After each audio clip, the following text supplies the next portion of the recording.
Hi friends, ఎలా ఉన్నారు? అందరూ బాగున్నారా? నేనైతే చాలా బాగున్నాను. మీరు ఎలా ఉన్నారండి? నాకు కామెంట్స్లో చెప్పండి.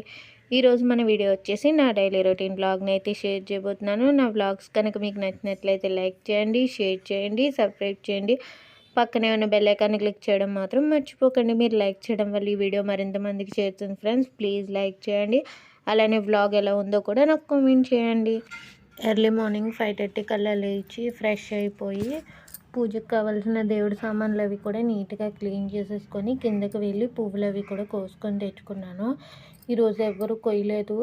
తొందరగా వెళ్తే పువ్వులు ఉంటాయి, లేదంటే ఎవరైనా గుడికి వెళ్ళే వాళ్ళు దారిలో కనిపిస్తే కోసేసుకుంటారు కదా. ఈరోజు అయితే కోసుకోలేదు. ఇంకా నేను కోసుకొని తెచ్చుకొని అన్ని పటాలకి కూడా అందంగా అలంకరించుకొని పూజ అయితే కంప్లీట్ చేసుకున్నాను. ఈరోజు మంజేరు అభిషేకం చేయించుకోవడానికి అయితే వెళ్ళాలి. అందుకు అభిషేకానికి కావలసిన చెరుకు రసం, ఆవు పాలు, పసుపు, కుంకుమ, అలానే అరటిపళ్ళు, కొబ్బరికాయ అన్నీ కూడా ఒక బ్యాగ్లోకి అయితే సర్ది ముందుగా పెట్టుకున్నాను. తులసమ్మని వేయడానికి కుండీ అయితే తెచ్చారు. కుండీలో తులసమ్మని వేసి ఇలా ప్లెయిన్గా ఉందని చెప్పి కుంకుమ అలానే బియ్యపు పిండితో ఇలా బొట్లు పెట్టుకున్నాను. పెట్టుకొని సింపుల్గా పూజ అయితే చేసుకున్నాను. ఇంకా ఎల్లో కలరు, రెడ్ కలరు అలా కలర్స్ వేయాలని ఉంది. ఈసారి అయితే వేస్తాను. ఇంకా గుడికి అయితే స్టార్ట్ అయిపోయాము. ఇక్కడ అభిషేకాన్ని మనమే చేసుకోవచ్చు. పంతులు గారు అది కూడా చేయరు, పక్క నుండి మన చేతే చేయిస్తారు. పౌర్ణమికి చేస్తారు. ఫస్ట్ అమ్మవారికి అభిషేకం చేసిన తర్వాత స్వామివారికి లోపలికి వెళ్ళి చేసుకోవడమే. నేను 9 వారాలు చేసుకుంటానని మొక్కుకున్నాను. అందుకు ఈరోజు పౌర్ణమి అని చెప్పి వెళ్ళి అభిషేకం చేసుకొని ఇంకా మళ్ళీ ఇంటికైతే బయలుదేరిపోయాము. దారిలో కూరగాయలు అవి ఫ్రెష్గా ఉన్నాయి అని చెప్పి తీసుకుందామని ఇక్కడైతే ఆగి కొన్ని రకాల కూరగాయలు అయితే తీసుకున్నాము. ఇదిగోండి, ఇవి ఎండకి ఇలాగనే కవర్లో వదిలేసామంటే మొత్తం అన్నీ కూడా మగ్గిపోతాయి. అందుకని చెప్పి వచ్చిన వెంటనే అవి కవర్స్లోంచి తీసేసి వేరే కవర్స్లో పెట్టేసి ఫ్రిడ్జ్లో అయితే సర్దేద్దామని ఒక్కొక్కటి తీసేస్తున్నాను. నేను తీసుకున్న కూరగాయలు అయితే ఇవన్నీ కూడా కవర్స్లో పెట్టేసి ఫ్రిడ్జ్లో అయితే పెట్టేస్తున్నాను. ఇలా ఫ్రిడ్జ్లో పెట్టుకుంటే కొన్ని రోజులు పాడవకుండా ఉంటాయి కదా. ఇంకా ఈరోజు నేనైతే ఉపవాసం ఉంటాను. ఓన్లీ పళ్ళ రసాలు అవే తాగుతాను.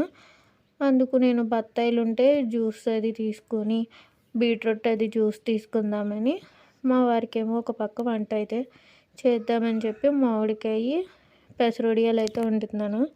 ఇది సింపుల్ కర్రీ, చాలా ఈజీగా అయిపోతుంది.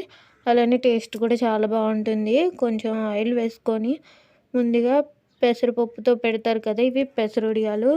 వంకాయ వేసి వండుకున్నా బాగుంటాయి.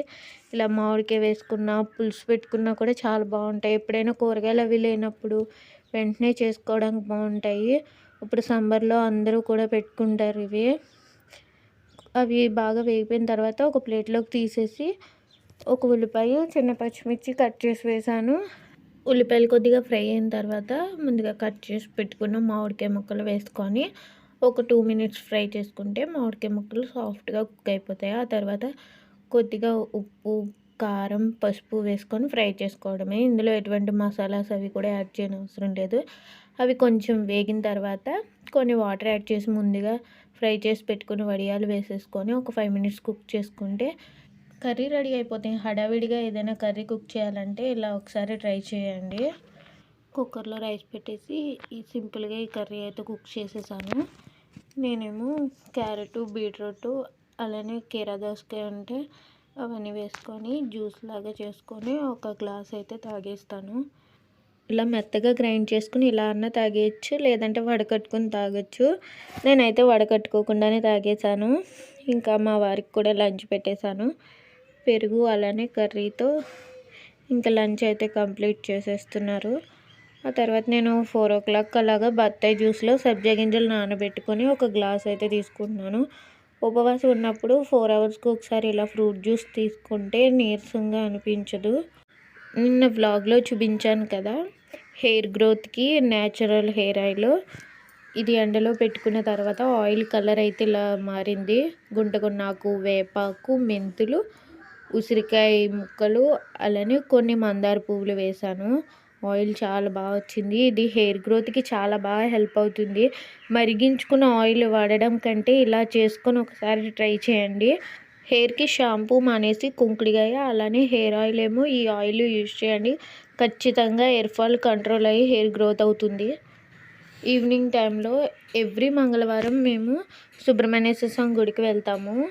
మార్నింగ్ మంజేరు వెళ్ళడం వల్ల వెళ్ళలేదని ఈవినింగ్ అరటిపళ్ళు అవి తీసుకొని సుబ్రహ్మణ్యేశ్వర స్వామి దర్శనానికి అయితే వెళ్ళాము. అలానే ఉప్పలమ్మ గుడిలో అమ్మవారి తీర్థం కూడా జరుగుతుందంట. అక్కడికి కూడా వెళ్ళి దర్శనం అయితే చేసుకోవడానికి వెళ్తున్నాము.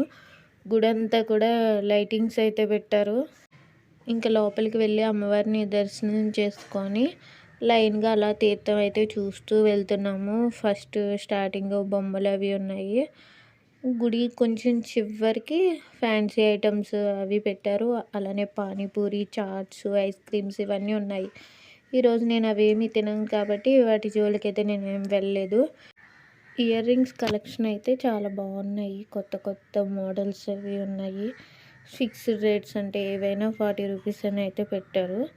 అక్కడ కొన్ని ఉన్నాయి. ఆ తర్వాత ఇంకో షాప్ దగ్గర చూసాము. అక్కడ కూడా ఇంకా చాలా మోడల్స్ ఉన్నాయి. మ్యారేజ్ అయ్యాక అటువంటి ఇయర్ రింగ్స్ అవి పెట్టుకోవడం మానేసాను. ఇంకా అందుకని అవేం తీసుకోలేదు. అలానే ఇక్కడ ఏదైనా కూడా 20 రూపీస్ అయితే పెట్టారు. ఇక్కడ స్టిక్కర్ ప్యాకెట్స్, క్లిప్స్ ఇవన్నీ కూడా తీసుకున్నాను. ఇంకా వెలుగుండగా ఇంటి దగ్గర నుంచి బయలుదేరాము. ఇంకా చీకటి అయితే పడిపోయింది. ఇంక ఇంటికి అయితే బయలుదేరిపోయాము. ఈ వ్లాగ్ని ఇక్కడితో ఎండ్ చేస్తున్నాను. నచ్చినట్లయితే లైక్ చేయండి. Thank you.